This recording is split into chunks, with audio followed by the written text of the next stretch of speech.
Hello, everyone, and welcome back to the Covenant Cast. I'm Zach. And I'm Steven. And I'm Robert. And today we're talking about the Kickstarter problem.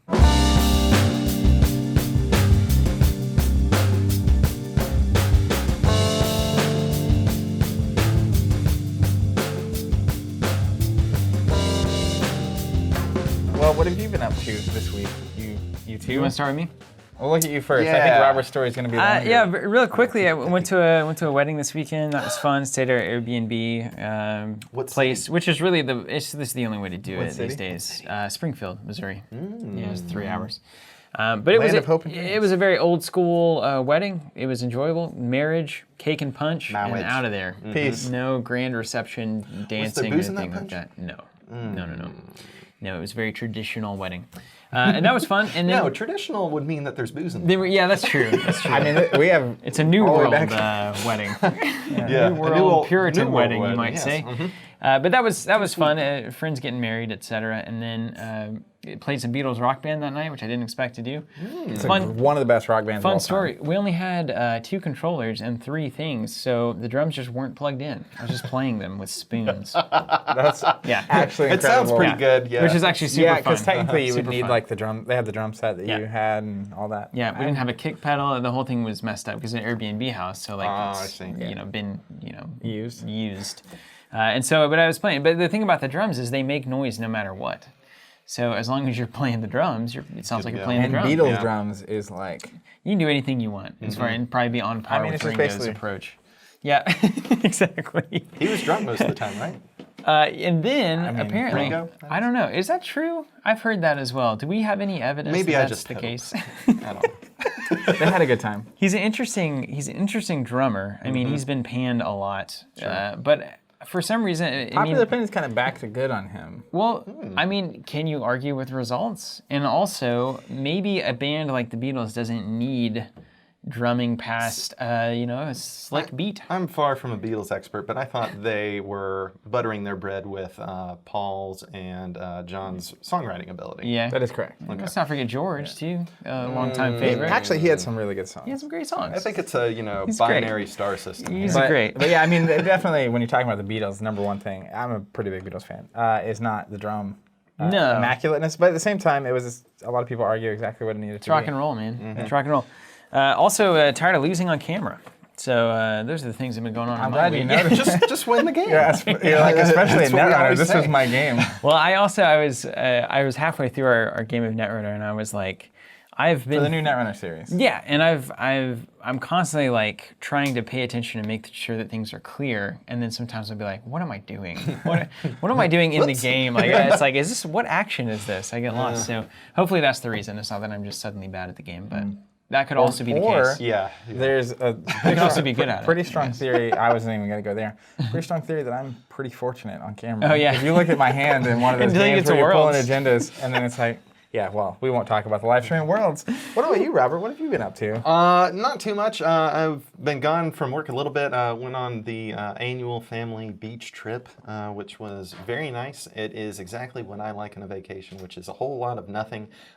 Just lounging around, making various meals throughout the day, drinking various drinks throughout the day, taking naps. Yeah, that's serious lounging right there. Let me tell you. Living the dream. Naps. Power naps. I need at least 30 to 45 minutes, and I'm good to go. But yeah, it was For a great... another 6 hours. It was a great time. The weather was hot but beautiful, and yeah, really enjoyed it. Nice. Vacation's fun. Well, I actually played some Donkey Kong 2 this weekend. Whoa. Yeah. Blast from the past. Donkey Kong Country, right? It's only a country. I don't know. Because it's Donkey just- Kong 2 would be like the old school barrel throwing game from like the arcade. Oh, that's not That's what Donkey it is. Kong. It was. I played the. Oh, SNES. now. SNES. Yeah. Okay. Yeah. Yes, all I know is it was Donkey Kong 2 that I played as a kid. It's 100% country. And I was Diddy Kong. Is it called Country? Yes. We'll have to Donkey confirm Kong this. Country? Maybe. Yeah, I It's Donkey believe- Kong Country. I believe Can Steven- somebody verify? Can we get a I fact thought check? that was after. Ben, is it Donkey Kong Country? It's Donkey Kong Country. It's Donkey Kong Donkey Country. Kong Country. We got it All right. checked. And Ben wasn't even born when that game came out. Yeah, that's right. Late 90s kid. I also happened to see the new Blade Runner movie.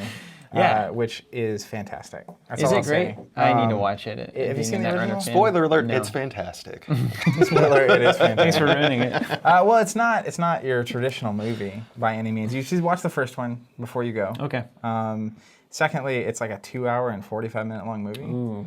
And I'm it's no stranger to that. it is not the modern like big explosions, constant in your face, go. Awesome. It's very slow, but in not a bad way, right? Just a very consistent. Just saying everything I build. like in a movie. Different pacing. Yeah. Great. Yeah, Really so builds. worth checking out, and it's in the whole like Bioroid. What does it mean to be human? Consciousness. That whole. We've got some question. struggles ahead of us, honestly. I mean, this is going to get weird. Why? You're the resident philosopher. Why hasn't the West figured out existentialism yet?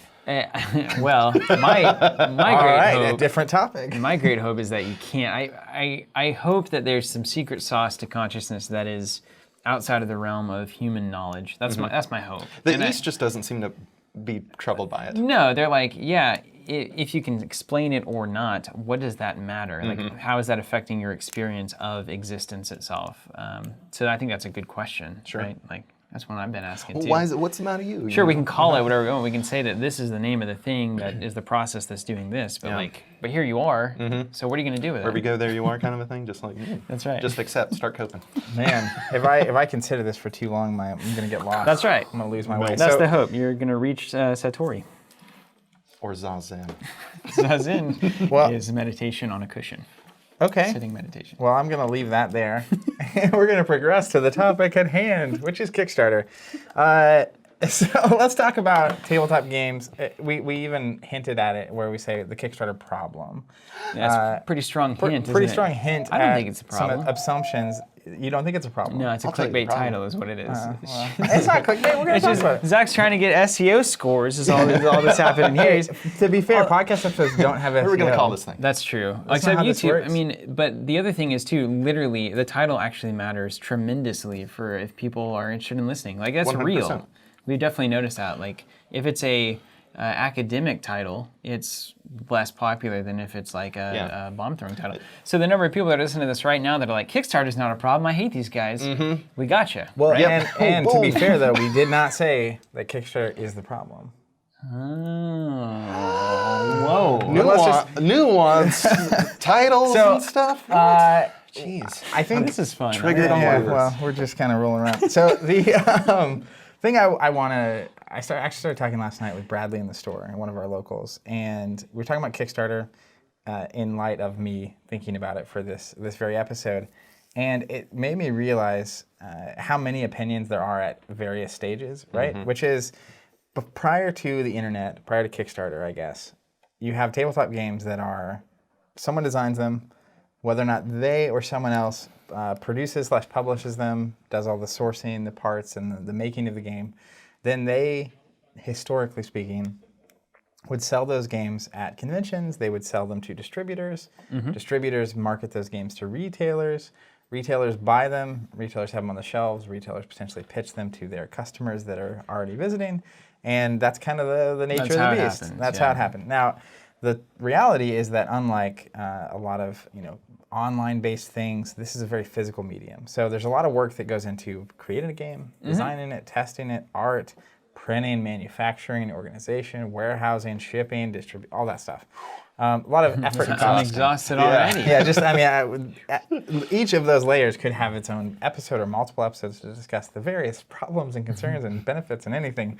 But the truth is, you have that very complex system, and all of a sudden, Kickstarter comes along, and the change here is that you have people who maybe have a game partially designed and have some art sourced and some things sourced. They can effectively create a campaign, and they may already have a finished game even. And I think you see this with more like a Cool Mini or Not style, where it's way more advanced. They have a lot more of the pieces done and everything. But they launch Kickstarter. They preview the game. You can back it, and usually backing it on a base level is like basically pre-ordering or buying the game, guaranteeing you're going to do it. And really, without any of the in-between steps having happened first, you can kickstart the game, get a whole bunch of money flowing in, and before you invest all that effort and energy and money in taking a risk and having a physical product, you can know if it's going to appeal to people and sell or not. Right. You also get to pre-build this community. But then, as you go down that chain, what happens is Kickstarts happen. 1 to sometimes 4 or 5 years later, you get your game. And it also, another thing that happens that is unique in the Kickstarter model is that you're literally going from the person making the game to the person buying the game being directly connected. Yeah. And so, whereas historically, each layer of the chain has to make money to exist and do what they do, and so there's markup along the way. This means that the maker of the game can make more per unit and also charge the customer less per unit. And so in that case, both people are It's a win-win. Cut out the middleman. Benefiting, right? cutting out the middleman. Everybody So wins. those Except are the middleman. those are two very distinct things that have been happening. And there's just a number of things. I see you writing over there. Maybe you have I a got question. some ideas. There's a number of things that come up along the way, which is this good for tabletop games? I've seen this start to pop up on like the board game Reddit and on various groups on Facebook and stuff. Are there better ways for either side to be done? Of course there are. But the first question for me is this a problem? And what are the benefits and drawbacks of this new model of basically getting a tabletop game to market? Well, and it has a lot of, it stretches out across every sector, really, right? The idea of having funding upfront for an idea that has an audience built in from the funding mechanism itself. I think one of the things to recognize that Kickstarter it's just a funding platform, right? It's a way to get money upfront. It's essentially like your investors are your end buyers at the same time, which is a pretty cool little model. But the thing about it is like, if you didn't have that funding mechanism, what avenues existed previously to get a game funded, right? Let's say I'm a game designer and I have a great idea and I want to do something. What do I have to do to raise $500,000 for a game that might sell, right? Or like get your what house. investor is actually really very interested in that proposition? It's quite different if I have, let's say, a car or a new thing in energy sector or a solar panel idea. Like you can go to a mainline investor and say like, I've got this idea, here's what it's going to take, here's what the revenue I think is going to be, here's the consumer base that's going to want this. And most investors, this is a big, modern kind of proposition. And it's like, yeah, I'll invest in that, maybe make a buck myself. But pitching a board game to a traditional investment mechanism like a bank or something like that, I have to imagine was remarkably difficult for anybody to care about in terms of investment, right? Well, and I think, what we've seen from companies that are now successful in the industry and have made it, a lot of them, even Fantasy Flight Games, coming from a very grassroots base board game with cutting out the pieces and packing it together. So regardless of whether you're hunting for funding or investors or spending your own money up front to risk all this thing, or even just going make a game that is feasible to make on a small scale, be successful, keep stepping it up. It is a very long and hard process. And I think that's one of the problems is that for someone that wanted to design a game, that is such a hard and long process that something like Kickstarter coming along is actually pretty fantastic for allowing them to even have a chance at getting something to market. Yeah, so it seems particularly good for like niche industries like this that probably don't have access to mainline investment tools, right? But what does that lead to, right? So that leads to people who are interested in producing a game are way more likely to do so. And then that means there's more games in the world because of that, right? So we've seen, I think, the past 20 to 30 years, we've seen actually a lot of shifts in terms of quantity and quality shifts that are going on. We saw it in the music industry where anybody could make and distribute music with MP3s and the internet. We've seen it elsewhere. And sometimes the problem with that is that the traditional kind of gatekeeping mechanisms for entry into a given industry, The barrier stands, right? the barriers were basically kind of, sometimes unfair, bad things or good things were kept out unnecessarily because of X, Y, or Z reasons. But a lot of times too is the things that did make it through were due to the determination of the artist, the belief in the product, the actual quality of the offering, its readiness for the marketplace, those kinds of things. So you had maybe a higher percentage of quality releases happening as opposed to having, for instance, with the music industry, making heads or tails of where the quality is at any given moment in music right now is almost impossible. I mean, I try to do it on like a weekly or monthly basis, just in like a very small section of electronic music, and there's so many releases coming out every week that I can't possibly keep up, find them all. I have to go through 100 songs to find one that I think is reasonably good. So is that potentially a problem with Kickstarter, that there's so many subpar board games that didn't have to go through the kind of wanting it phase of production, that now they're kind of, it's just kind of a muddier landscape where you don't know if the box that you're picking up is any good, or has it always been that way? Has it always been hit or miss with board games? I mean, I imagine it always was, except for the fact that now it's just that the pie's bigger, kind of a more thing. options to choose from. 100%. And there's so many things, and not necessarily even staking too much of a claim one way or the other about how Kickstarter is problematic or not, but it's you can't always have your cake and eat it too. With the traditional kind of game development and then retail sales side of things, there are a lot of issues with that, of course. It's a more complex system. You are essentially feeding many individual organizational mouths along the way, be it the manufacturer, the distributor, the retailer, et cetera. But you have, because of all those systems that are involved, it was very difficult to get your foot in the door. And those who did, presumably, we should, I guess, expect that they were highly invested. But even just last week, visiting with my family, my dad was talking to me about how, I want to say this was in the either late 70s, early 80s, he was on a historical board game kick, and he had a magazine that you could, read about, okay, so this is what it is, and they'll have a listing of all these various phone numbers, and you call them up and say, hey, yeah, I want to order this thing. You go through the rigmarole, give them your credit card number, and then he said that because, it was pre-internet, and that these companies were essentially doing something somewhat akin to what Kickstarter is making a lot of organizations do now, which is assume full spectrum responsibility for everything. Where before it was, you had your producers, developers, your manufacturers, your distributors, et cetera, and they were ostensibly all different companies. Now, Johnny or Janie are responsible for that whole thing, and this was the case back then, so he gave him his credit card number, and then it's just kind of like, well, it's been 6 weeks or 6 months or 6 years, and eventually call them back up and say, hey, what's going on? And it's like, well, they tell you, well, we only ship in February or something like that. Just something that's ridiculous, and it blows your mind. And so, there's always these kinds of scenarios where either the marketplace is creating too many constraints or they don't have enough. And there are boons and banes to each system. But I think when it comes down to it, the thing that I really wish that Kickstarter had, at least this is my perception of it, is that it's something of an impediment, at least to me, for real leadership in whatever industry or genre it's talking about, because the system is inherently democratic. If people aren't interested in that thing, they just don't back it. And then the project doesn't get funded and it effectively disappears.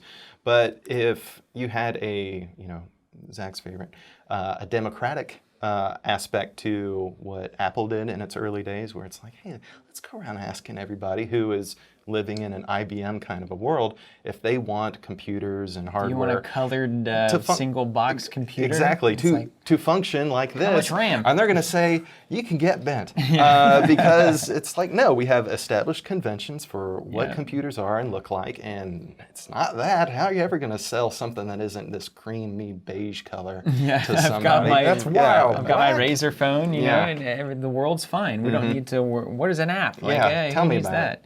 it. So that is true. There's less, because the kind of passionate visionary figures, if they go to Kickstarter and think that they have an incredible idea, and people just say, nah, don't want it as it's being pitched. A lot of times, like, that's some of the famous things across all industries, is that, consumers, of which we all are on both sides of that spectrum, like, oftentimes don't know what they want, and that's kind of the role of business, is to determine what you want before you know that you want it.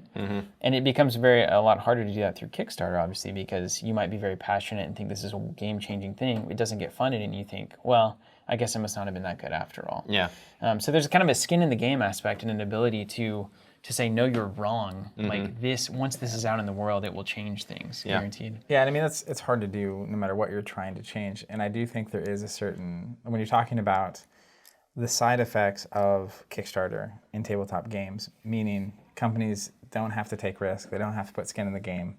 They also, then it becomes much more about being good at the democratic process, right? Where it's like, And pitching a game well. how can I pitch the game well? How can I get the most backers? How can I have backing levels that, and I think that's one of the big differences to me between the two models of games is that when you go to Kickstarter, inherently it feels like the goal is make as much possible money I can right now. Yeah. Like it's all right now thinking. And so you offer the big exclusive figures and you offer and again, because it's direct from consumer to producer, they're making more money, and so while they're got their hand in the cookie jar, grab as many as you can get, right? But the other thing about the like skin in the game traditional model, and the traditional model has its fair share of drawbacks as well, as we've highlighted some and even more. Some we haven't even Some we haven't even highlighted. That's a whole different episode. But the reality is that it, I think, forces you to take a longer term perspective when you have to have inventory and a warehouse, and you want this game to be successful over time, and not just, we're going to make as many as we sell, and we're selling them first, so we're going to make exactly that many. And it very much, I think, just leads to different kinds of support, different kinds of release schedules, different kinds of products even coming out, where if the product is the shiniest thing I can get to get the most money on the table right now, versus the game that is going to be like industry changing or meaningful for the next 15, 20 years, is a very different approach. And I think that all of the, there's a problem, and that's why I like the title of this episode, there's a problem that exists that has led people to using Kickstarter. And to me, I definitely don't have like a definitive, I think Kickstarter shouldn't be used on tabletop games, not at all. As much as if it becomes too easy to kickstart and too preferred to kickstart, I think in 20 years we have a very different looking industry than one that is the other direction. And I think perhaps the one that we might all be able to agree on that I think truly is an objective problem with the Kickstarter platform, ones like it, is the fact that it totally ignores outside of even just the retail opportunity to have a retailer be able to, local game store sell that kind of a game with equal opportunity and footing as any other venue. But essentially, the LGS all around the country, if not world, is the cornerstone of what allows the industry to thrive. To have that place where like-minded and interested people can congregate, enjoy each other's shared interests, passions, etc. Without that thing, which most definitely is in no way supported through Kickstarter, it becomes very questionable about what is the long-term prospects of the industry, or is there some new alternative to an LGS-less questions we've been asking. And I think I have some interesting conversations here, which is the first thing for me is I think games that don't require community to be played. As an example, one of my favorite games that may not ever have existed, thanks to Kickstarter, is Viva Java. It's a board game. It got kickstarted. I played it after a friend of mine got it from Kickstarter. Eventually, they just made an actual print run and improved it or whatever, and I have that copy as well. And it's great game. It is a great game, right? It probably would never have made it, but at the same time, Viva Java, if I have a board game, and I view board games like a wine or a vinyl collection, where it's like, I have these tools, people come over, right, and I have my vinyl, and it's like, what vinyl am I putting on? Same thing with board games, where I have a stack of board games, and it's like, well, there's these 3 people, I'm choosing my board game, right? And I think in that environment, Kickstarter may be just fantastic. Where like, you don't need, if you get to see the game on the Kickstarter beforehand, you get the demo, you see how it works, and you're going to play it at home with your 2 or 3 friends. I'm not confident that they suffer whatsoever. They get lower prices and... Outside of the potential for the traditional route having a longer-term view and the results that come from that longer-term view, where you're trying to make games that have staying power, that will sell, that kind of a thing. But the flip side of that to me... Presumably, though, in that case, like the consumer would eventually let us know that, right? Like, if you want the game that's the 10-year progressive thing, then eventually, like, these quick Kickstarter type campaigns shouldn't work. If the games aren't good enough to satisfy the board game people, Well, then why are they continuing to kickstart them? True, but at the same time, it's like, as a big fan of the idea of capitalism in general, we won't go into that. Which but, this is. I mean, this is yeah, an excellent it really is. example of. But the reality of, like, as an example, you know, why would we keep buying cars if ultimately the Earth's gonna, like, environmentally be destroyed from this thing? And I don't want to go into that. Wow. Hypothetically speaking, if that's what was happening, then the reality though is, like, if the negative impact isn't clear and obvious, then it could be leveraged far enough that the traditional way of doing it, this other method of doing it, just goes away. Yeah. And so, like, Shouldn't it though? I get what you're I saying. mean, you know, I mean, if it's better, it's better. If it's better, it's better, right? Marketplace says no. Sure. Yeah. But the truth for me is, like, I think of just one of the best examples of this thing we're talking about is Relic Knights, which I remember early on when we had opened the store, it was the big hubbub. It was this huge Kickstarter at the time, maybe one of the biggest Kickstarters.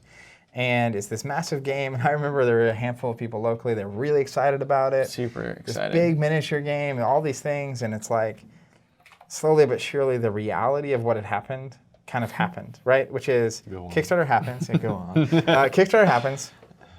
It takes a year or two to come out. And then the people that did kickstart it had like 4 years of releases show up. 4,000 models. They had all the stuff, right? Yeah. And then the people that didn't had nothing. And so when the game actually came out, you had this weird thing, right? Because they did the Kickstarter, very successful, sold as many models as they could. Sure. Then it actually came out through the traditional model. Like they put it out through distribution and retail. And there was a lot of things happening here, which was the people that had nothing were now having to pay retail price for all the things, and they're way behind everyone else that kickstarted. Yeah. Also, by the time the people that kickstarted it got it, it's like the newness and excitement for this thing had kind of worn down. There'd been 5 other hot Kickstarters come through by then. Yeah. Right? And ultimately, like, the community never really happened because in the traditional retail chain and the distribution and stuff, there was very little incentive for them to care at all because the customers that were really excited about it had already bought 3 years worth of products. Yeah. And it's like, So why even stock it? Why am I even Yikes. stocking it? Yeah. And the same thing happens with a lot of the board games. But I think that's partly why board games are maybe less susceptible to it, in that you're going to play your board game probably with the same 3 or 4 people. If you get the game, it doesn't matter. Yeah. But a game like Relic Knights that inherently is the kind of game that wants a community and wants it's people be playing it. expandable and played. And that's what, not even, I think there's a lot of alternatives to the FLGS or the LGS, and it doesn't even have to go that route necessarily. But when none of the retailers are really incentivized to care, and all of your major people that played it have been waiting on it for 1.5 years or 2 years, and like you just slowly build in all these factors, and it kind of just It came out and it went right to the attic, really. As I watched it happen literally in instant time. It was like weeks. It was like 2 weeks of, I have 30,000 models. Anybody want to play this game with me? A couple of people might learn it, play it. What do I need to do? Well, you have to buy this box. It's not out yet, but it's coming out for retailers, in the next month or something. Gone. Yeah. I mean, by then it was over. Yeah, because that was it. That be-all, end-all of the life cycle of a game is super critical. And if you're trying to have it maybe crest at 2 different points, I would all but say impossible. It will be dead by the time you're trying for the second one. Which is a concern. So I guess that leads me to something I've been considering, and I would be curious to get your guys' take on it. Is there a way, because I definitely understand the problem that leads companies to want to kickstart a product. Right, lack of funding. Lack of funding, And certainty. avoidance of No risk, risk, right? Lack of funding. And you get a lot of people jazzed about it up front. You get to offer them a better price. You get to make more. Like, I get it. Like, it's totally makes sense. Everything is checking all the boxes. But that's where, to me, like, I feel like the kind of next evolution of this is waiting to happen, and I'm excited to see if there are people making games that push these bounds. But is there a way to simultaneously kickstart a game and also have it be very well received in the traditional model. Yeah. Well, there are some people doing this. Simon, I think, maybe has started doing this. I know that Dark Souls Steamforged did this or is doing it. And it's essentially retailer pledges, which is a fascinating concept, right? So if you're a retailer, basically you select this special Kickstarter rank where your product is even cheaper, and or you get like an exclusive box or an exclusive model that's only available in retail stores after the Kickstarter is over. And then after the Kickstarter ends, you send in basically your credentials to prove that you are in fact a retail store, and then they send you the things that are only available to retailers. So you might say the core set is kickstarted, then you have an alternate core set only available in retail with 20 different models in it, right? And so then you have your Kickstarter exclusive stuff, your retailer exclusive stuff, and like really excited fans are going to want to get both. Sure. So like that's one way to do it, right? So then what does that really mean? That means that retailers are buying from the Kickstarter as if it were a distributor. Straight up. They're saying, am I interested in this? Will my customers be interested? I'm going to buy X amount of copies, but they're pre-ordering, which is not typically the way that that's handled. So that's interesting, right? Is there any more that needs to be done to make this work correctly? Well, Yes. maybe. So I would be curious to see, like, I think the reality of it's just because it's what happened, right? With Relic Knights, with a lot of the early, very successful Kickstarters, where the main pledges that are being made are for either the core game or all the stuff you could possibly want for a long time in the game. And the trick for me is, like, I don't think that you have to kickstart a game by selling the game. I think you could go a lot of Kickstart an idea? Whoa. Whoa, That's what idea Kickstarter is. starter? No, I mean, like, imagine if you were really excited about a game, and maybe the Kickstarter was, 30, 50, whatever amount of money, and it is alternate models or added on models or access to you get to be a part of the forum where there's playtesting the game, or you get to get your character in the game, or you get to design a card, or you get to do whatever. And even if they did want to kickstart the actual game, it's like, what if when insert Kickstarter game here, Viva Java as an example. It's like, what if the real goal is we want to, basically have the funds to make sure this game gets to market, and you're going to help us do that. And it's like 500 people are going to get the exclusive Kickstarter version of the game, and that's the max number of the actual game that we are moving because we want this to go through this route because the support we'll get from these other entities is going to be immense. But what is really, when we say support from the traditional route, like what actually is that support, right?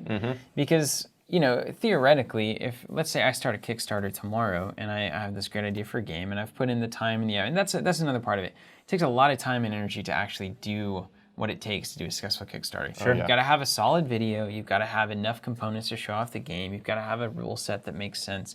A lot of these things have to exist. So there's a lot of work involved. And that's just the front end. That's just the front end, right? Yeah. But then, you're talking to manufacturers, right? So you can do that. You're talking to fulfillment people. How do you move stuff?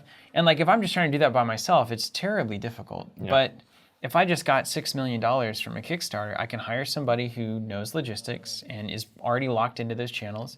I can hire somebody who has contacts in the factories over anywhere in the world. So theoretically, there could be people whose entire job is basically the middle ground between a successful Kickstarter project and actually making it happen. So you could have freelance distributors, for instance, or freelance manufacturers that are built to handle Kickstarters for even just tabletop games. I think there's enough demand. So if you have that, what are you lacking? Basically, from that the traditional model is giving you. I think that's where it comes back for me. If you actually seek to have, and this is the conundrum, if you don't care at all about having communities in local retail stores, then I don't think you care. I think you go full Kickstarter and you just go crazy because there's no reason you wouldn't. Yeah. You get to sell direct to consumer, you get to make more money, they get to pay less money, you get to take no risk because it's all up front, you get an untold amount of time to fulfill on this thing. Yeah. But the truth is, it's if you want distributors to want to pick up your product and warehouse it for you and distribute it and buy it, if you want retailers to want to build a community around this, then I think the paradigm of pre-sell as much of this as we can on Kickstarter isn't compatible with retailers who are wanting to build communities around games. Yeah, and maybe the retailer, like David, for instance, David Vedral, who's always interacting with our podcast. Hi, David. Started a community in Oklahoma City without a game store at all, right? Whether it was at a Denny's or elsewhere. And Denny's. So, traditionally, waffles and games. Get that lumberjack slam. Traditionally, let's say that we have a community of 10 people that meet every Tuesday at the Denny's, and I come in and say, hey, we should all kickstart this game. It's going to be fantastic. Everybody does it. The game arrives from the Kickstarter. We meet at the Denny's. We play it. It's a great community that's happening. We can cut all of that out, and that's where it's can be a very direct route to community without any traditional people in the middle. 100%. But I think that's where, the question for me comes is, in that case, where then is that game that has come through Kickstarter and is now currently very successful? Maybe you just can't, where do you buy it after the fact? Yeah, and frankly, there's a lot of things baked into the traditional model that are of holistic benefit to the entire industry, particularly even the frequently derided distributors, where you could look at them very easily as just being some kind of lecherous middleman organization kind of a thing. But there is a capacity that they lend that is of an immense value, which is to essentially be the great pooler of any and all products that are of interest to the industry they serve. So if, for example, you want to hop onto any, big retailer's website or distributor's website, look how many card sleeves there are, deck boxes, or just board games. There's hundreds and thousands of them. Your ability to get those in any kind of reasonable fashion at will is extremely limited just within this Kickstarter paradigm. You must engage unilaterally and individually with everybody who's making their own specific widget. But if I need to make combination orders essentially and go, hey, I'm pulling this from there, that from there, and all this kind of thing. I need board games, card sleeves, deck boxes, and tokens, whatever. All at the same time, I can do that with a distributor, but I can't necessarily with all these other things. It'd be kind of like, this is probably pretty dramatic, which I tend to be, but it'd be like if you cut out the grocery store and instead said that you can order all your chicken from chicken.com, you can order all of your grains from wheat.com or whatever it was. And it's that's actually extremely inconvenient. That's very difficult, as opposed to just going to some place that has all of the possible things that I might want, as I'm interested in, obviously, food, and then I can get what I need in a convenient way. So there is certainly that, because once something kickstarts, let's say it gets out to everybody, and they even have these non-retail based communities. Somebody new joins. What do you tell them? Where do they go? And it's well, you missed the 30-day Kickstarter, it's so maybe you can buy it in 2 years. Or it could be also that the company that kickstarted that game now has to get into the business of running a warehouse, storing that game, running online sales through an e-commerce portal, shipping, fulfillment, logistics, etc. So now I had just intended to make a game and get it out to people, but now I'm having to rent all of the space and et cetera, et cetera. And there's the costs of those sales past the Kickstarter probably don't even support warehousing and advertising and all of this for your game if you're a company that just got into this. So it's kind of either the product just stops and whatever was available, which works fine for board games, I think. Which is why I think just unilaterally, when we're talking about every little issue at every little turn, board games don't have to have a community per se for them to be successful. It's also not the kind of thing, it's if I kickstarted the Takedo Deluxe Edition, and it's it doesn't, you had your opportunity to buy it. Yeah. Either you bought it or you didn't. And actually right now you actually have the opportunity to do it again. A new one. Well, they had so many left over. Anyways, you have the opportunity to buy it. You don't need a community. You don't need extended distribution. You're not going to put out more releases necessarily. Yeah. And so board games kind of just fit. Yeah, that's nice. So is really the problem the expandable games? I have yet to see, like I said, an expandable game that we talk about product life cycles a lot on the podcast for one reason or another. I feel like the product life cycle. We're concerned with them. of a Kickstarter game that wants a community is huge spike at the Kickstarter 30-day period, and immediately just drops down to the bottom and it's over. It's like it might be when it shows up, you play it. And again, for the kind of games that it's just like, I have the big collection of, what's that game? Cthulhu Wars. It's kind of a board game, kind of a miniatures game. My friend Matt, I mean, he has a mountain of these things that he's Kickstarted too many. But it's like, the only thing he needs is the 2 or 3 people he's planning on playing it with anyway. Yeah. And he has a bunch of miniatures. I think historical miniatures are another category that seem to do well on Very Kickstarter. popular. Yeah. Yeah. People just want the models. And it's just a very... But the trick for me is, it's not just, maybe community games can't successfully be Kickstarted in the long run. I actually think there's a way of doing it that would work, where it's like, if you can show excitement, if you can show that if you can raise the money to afford to produce the first print run, and not just completely sell out of the entire first print run because you could on Kickstarter, I do think there's potentially a way to play it as someone who maybe you want to make a new card game or a new miniatures game or a new whatever community-driven game. I think there's a lot of space there that has just not even been considered because of how the traditional Kickstarter games have worked. Yeah. I think the thing that we're recognizing certainly more and more, and if you have your eyes open just in general with the way the world is moving, it's that access to products themselves is faster and easier without any brick and mortar location involved than it ever has been. Sure. Right? So like right now, the grand standard now is 2-day shipping across the world because of Amazon. Well, at least in wherever Amazon is doing their thing. And that's incredibly hard, as we well know, to like compete with because they can just like bust out products and get it done. So maybe eventually that goes to 1 day, right? And then so maybe you have a game that's expanding, and when the pack comes out, it's 1 day away. Yeah. You just click the button and it's there. So I think the problem has the kind of the friction against Kickstarter is that there's always been the marriage of where I buy my products, the retail store, and where I play and do my events, the retail store. But I think we're certainly seeing with cafe models especially, we're seeing those two things separate a little bit. And then it's like, well, there's really nothing left for just the retailer of tabletop gaming products, right?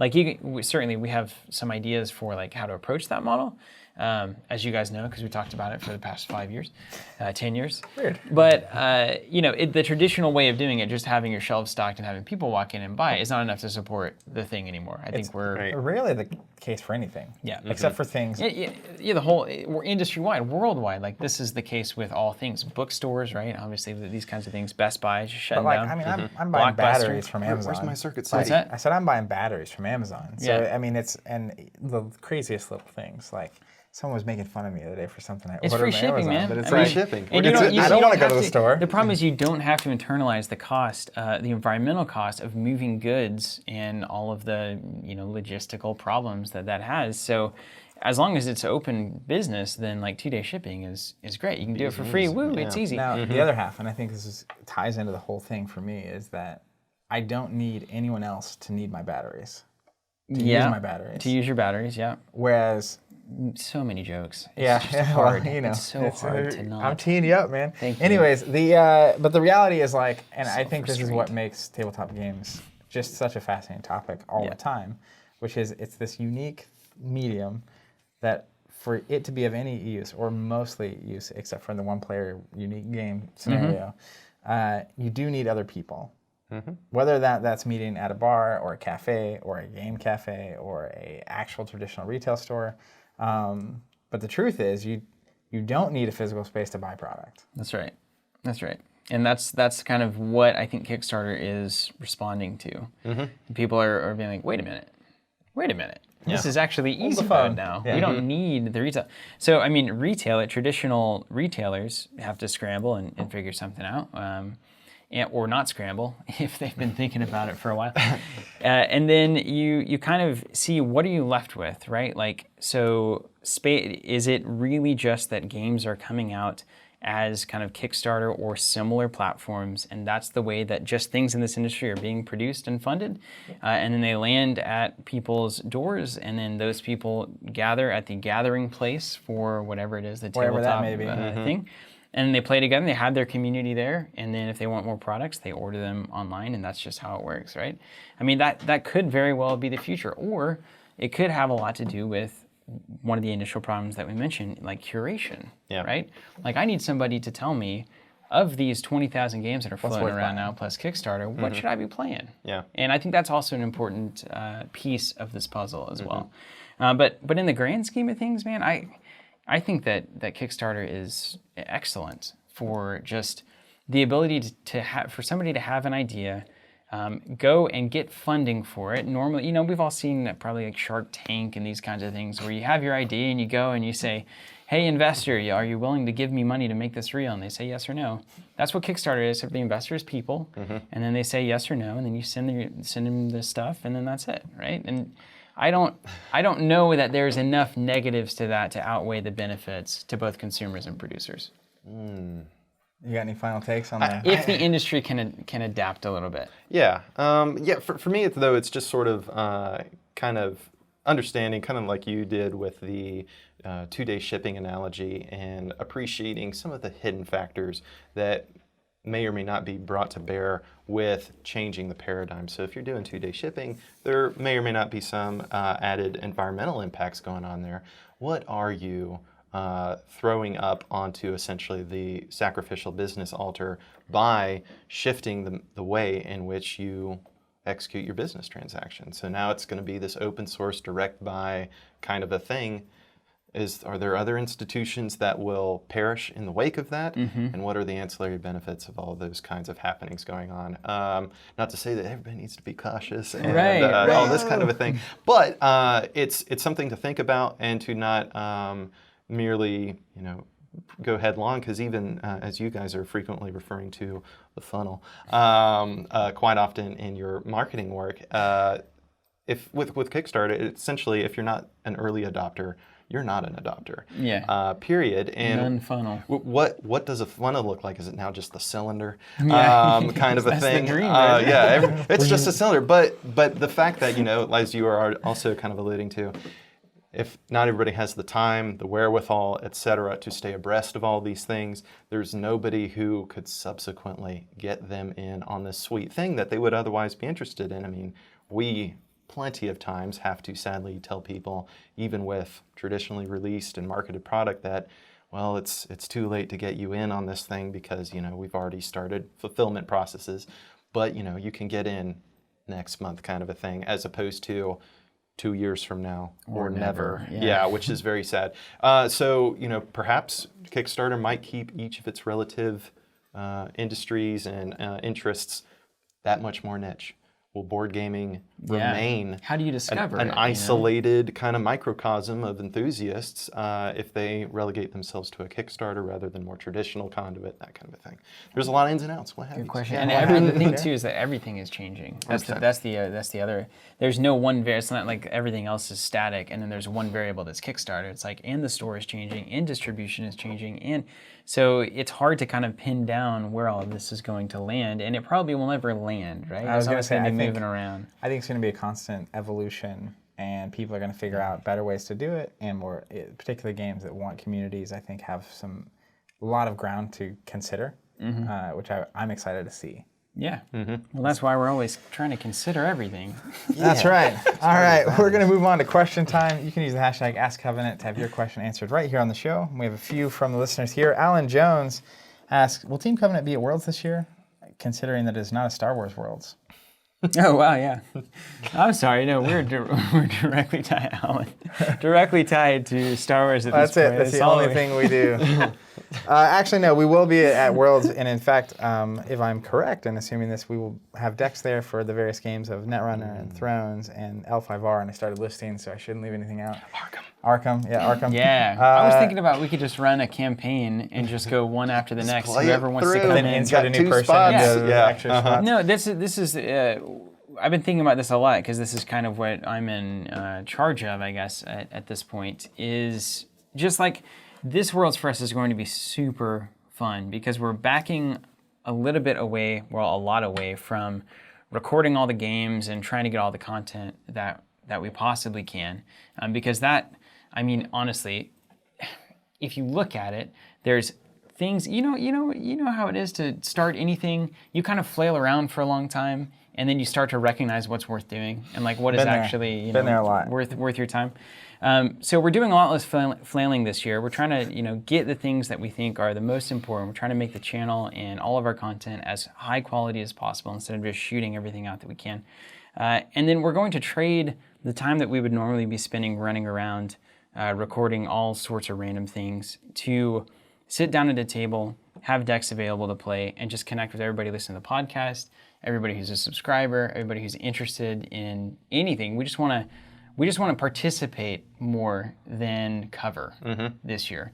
So that's what we're going to be doing, and I'm personally very excited about it because now I'm really like looking forward to it as a normal kind of community experience instead of a 24/7 run around, sweat a lot. A sprint. Yeah. Right. So one thing I do want to do is get Andrew potentially on an interview about the last podcast topic, what is an LCG? Because everything's been changing. You notice, and I didn't realize this till we got Where's a my comment. paradigms, man? We got a YouTube comment, and again, things have shifted because there are now LCG cards in this Arkham novella that is just Yes. of the confusing things that have happened in this space. That is one of the weirdest just blindsides. It's like buying a box of cereal and you get the little toy inside. It's like Except for it's alt art. Except alt nobody cards. knew. We had no idea any of this was happening, and nobody knows where the product is. It's very confusing. But there are actually Arkham LCG cards in there. So now Arkham has changed, Netrunner has changed, L5R has changed. No, it has yet to change. But it's coming. Because it's new. 6 packs, 6 weeks. Another hey, Team Covenant, scramble and get all of your stuff ready and handle all of the changing circumstances, which has been handled. Thank you, Robert, for all of the great work. But yeah, so we're going to be hanging out and enjoying Worlds and hopefully seeing if we can get an answer from Andrew as to what this format is. Tell me about at it. the end of the day. And if you see us and you want to challenge us, feel Yeah. free.